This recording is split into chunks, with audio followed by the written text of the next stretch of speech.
அனைவருக்கும் வணக்கம். கும்பராசனையர்களுக்கு திடீர் கோடீஸ்வர யோகம் ஏற்படக்கூடிய அடுத்த 14 நாட்கள் கும்பராசனையர்களுக்கு என்ன மாதிரியான நன்மைகள் எல்லாம் ஏற்பட இருக்கு, உங்கள் விதி மாறும் நேரமாக இந்த அடுத்த 14 நாட்கள் அமைஞ்சிருக்குதுங்க. அந்த வகையில கும்பராசனையர்களுக்கு என்ன மாதிரியான நன்மைகள் எல்லாம் ஏற்பட இருக்கு, கிரக நிலைகளின் ரீதியாக அமையிருக்கும் சாதகங்கள் என்ன, பாதகங்கள் என்ன, மேலும் என்ன மாதிரியான நன்மைகள் எல்லாம் உங்களுடைய வாழ்வில் ஏற்பட இருக்கு. குறிப்பா கும்பராசனையர்களுக்கு இத்தருணங்கள்ல கிரகங்களுடைய சஞ்சார நிலைகள் என்ன என்று பார்க்கும் போது மிதுனத்தில் குரு பகவானும், கடகத்தில் சுக்கிரனும், சிம்மராசியில் சூரியன், புதன், கேது ஆகிய கிரகங்கள் இணைந்து சஞ்சரிக்கிறாங்க. அதே போல் கன்னிராசியில் செவ்வாயும், கும்பத்தில் சனி வக்ரகதியிலும் ராகுவும் இணைந்து சஞ்சரிக்கிறாங்க. இந்த கிரகங்களுடைய சஞ்சார நிலைகளின் காரணமாக கும்பராசனையர்களுடைய வாழ்வில் அடுத்த 14 நாட்கள் முழுவதும் குடும்ப சூழ்நிலை ரீதியாக உத்தியோகம், தொழில், வியாபாரம், கலைத்துறை,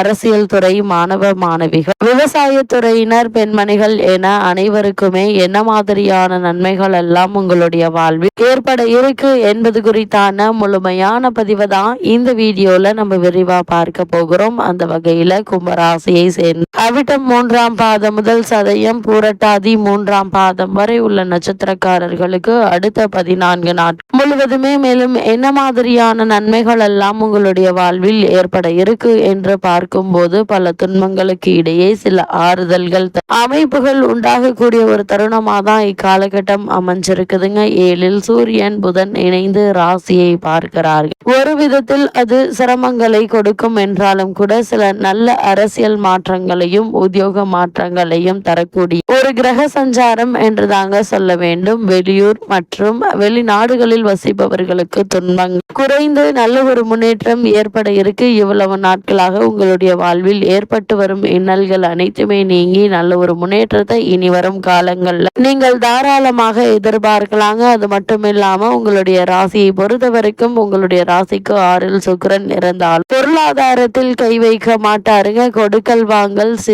சீராகவே இருக்கக்கூடிய ஒரு தருணம் என்று தாங்க சொல்ல வேண்டும். அதோடு குரு உங்களுடைய ராசியை பார்வையிடுவதாலும், லாபஸ்தானத்தை பார்வையிடுவதாலும், பாக்கியஸ்தானத்தை பார்வையிடுவதால் எத்தனை சிக்கல்கள் வந்தாலும் அதிலிருந்து வெளியேறும் வழிகளும் உங்களுக்கு புலப்பட இருக்கு. குறிப்பா கும்பராசனையர்களை பொறுத்த வரைக்கும் பெரியோர்களுடைய ஆசைகள், தெய்வத்தின் ஆசையும் துணையாக நின்று சிக்கல்கள்ல இருந்து விடுபட வைக்குங்க. என்ன மாதிரியான இன்னல்கள் ஏற்பட்டாலும் அவற்றில் விடுபட்டு நல்ல ஒரு முன்னேற்றத்தை இப்போது நீங்கள் தாராளமாக காணலாங்க. அதே போல் குடும்பத்தில் பொருளாதார நிலையிலும் நல்ல ஒரு முன்னேற்றமே ஏற்பட இருக்குது. இருந்தாலும் கூட என்ன மாதிரியான விஷயங்கள்ல நீங்கள் சற்று கவனமாக இருக்க வேண்டும் என்று பார்க்கும்போது கும்பராசனையர்களை பொறுத்த வரைக்கும் கிரகங்களின் அனுசரணை அற்ற நிலையை கருத்தில் கொண்டு கவனமாக செய்ய வேண்டுங்க. உங்களுடைய ராசிக்கு அஷ்டமத்தில் செவ்வாய் இருப்பதால வாகனங்கள்ல செல்லும் போது சிறு விபத்து ஏற்படுவதற்கான வாய்ப்புகள் இருக்கு என்பதை கிரக நிலைகள் முன்கூட்டியே அறிவுறுத்தும் பட்சத்தில் கவனமாக இருப்பது நல்லது. குறிப்பாக அடிக்கடி உங்களுடைய வாகனங்கள்ல பழுது நீக்கி வைப்பது அவசியங்க. அல்லது வாகனங்கள் பழுது ஏற்படலாம், இவற்றில் கவனம் வைத்துக் கொள்ள வேண்டும். குறிப்பா கும்பராசனையர்களை பொறுத்த வரைக்கும் உங்களுடைய ராசிக்கு சனி, ராகு ராசியிலேயே இருப்பதாலும், பாவகிரகங்களான சூரியன் பார்வை விழுவதாலும் இல்லற சிக்கல்கள்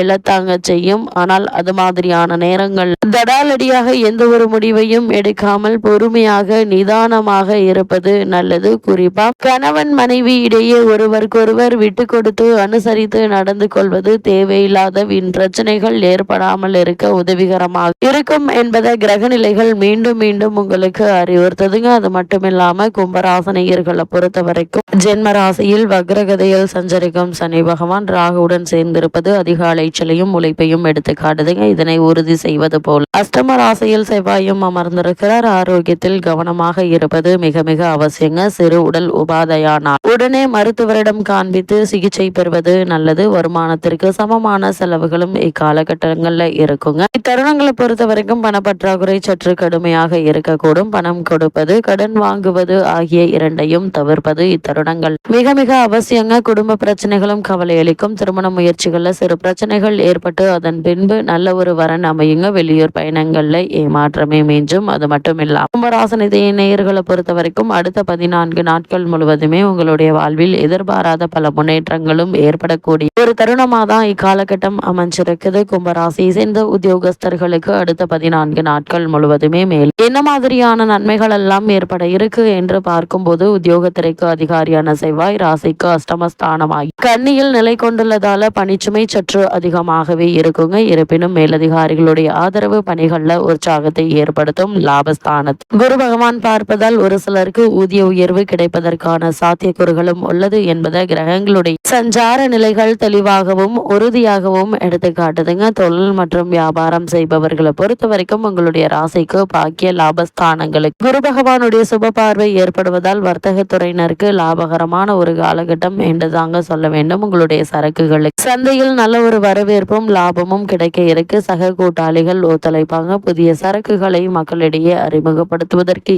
ஒரு தருணமா தான் இந்த அடுத்த 14 நாட்கள் அமைஞ்சிருக்குதுங்க. வங்கிகள்ல ஆதரவும் சலுகைகளும் உங்களுக்கு கை கொடுக்கக்கூடிய ஒரு தருணமா தான் இத்தருணம் அமைஞ்சிருக்குதுங்க. அதே போல கும்பராசி சேர்ந்த மாணவ மாணவியரை பொறுத்த வரைக்கும் மேலும் என்ன மாதிரியான நன்மைகள் அல்ல உங்களுடைய வாழ்வில் ஏற்பட இருக்கு என்று பார்க்கும்போது, மாணவ மாணவியரை பொறுத்த வரைக்கும் கல்வித்துறையை தங்கள் அதிகாரத்தில் கொண்டுள்ள கிரகங்கள் அனுகூலமாக இல்லைங்க. புத்தகத்தை கையில் எடுத்தாலே உறக்கமும் சோர்வும் மேலிட இருக்கு. தகாத மாணவர்களுடைய சேர்க்கையை தவிர்ப்பது மிக மிக நல்லதுங்க. அது மட்டுமில்லாம இன்றைய கல்விதான் நாளை எதிர்காலம் என்பதை உணர்ந்து கூடுமான வரைக்கும் உங்களுடைய முழு கவனத்தையும் கல்வியில் செலுத்துவது உங்களுடைய எதிர்கால வாழ்க்கைக்கு மிக மிக நல்லது என்பதை கிரக நிலைகள் மீண்டும் மீண்டும் உங்களுக்கு அறிவுறுத்துது. அதே போல் விவசாயத்துறையினரை பொறுத்தவரை விவசாயத்துறைக்கு அதிகாரம் கொண்டுள்ள பூமிக்காரகரான செவ்வாய் ராசிக்கு அஷ்டமஸ்தானத்தில் சஞ்சரிப்பதால் வயலில் கடுமையாக நீங்கள் உழைக்க வேண்டியிருக்குங்க.